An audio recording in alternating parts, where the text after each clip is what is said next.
Have you ever just stopped and wondered, how do millions of people, all with totally different backgrounds and beliefs, actually manage to live together in one country?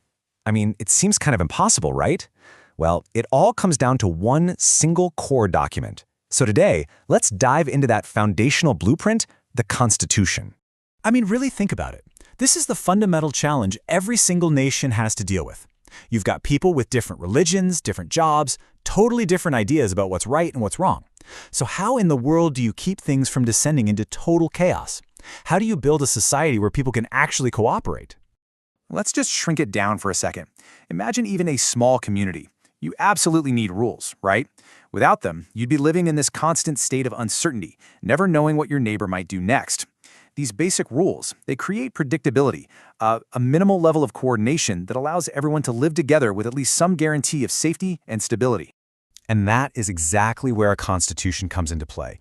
It's not just some dusty old historical document. It's the living, breathing, essential framework that makes society possible. And it has some really critical jobs to do. So, at its very core, this is what it is. A constitution lays out the fundamental principles for how a state is going to be run. You can almost think of it as the source code for the entire government. But what does that really mean in practice?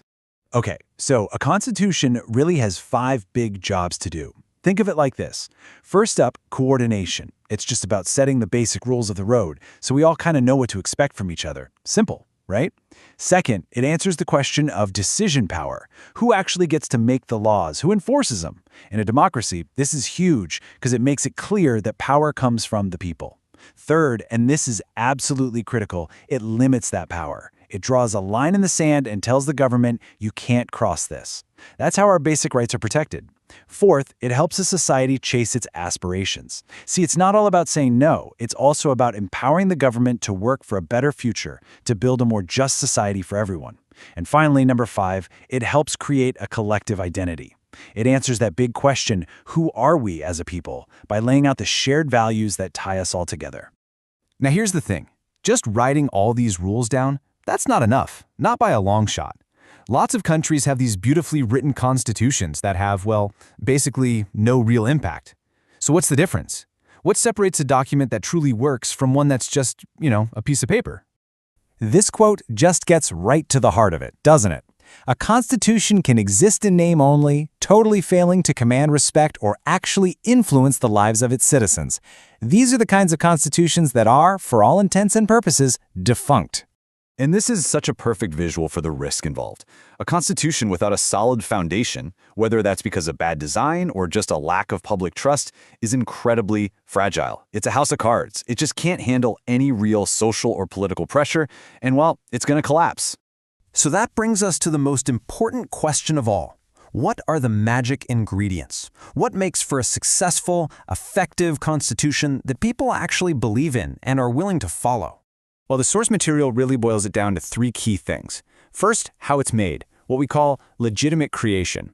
A constitution has a much better shot if it comes out of a big popular movement and is written by leaders people genuinely trust and respect. Second, substantive fairness.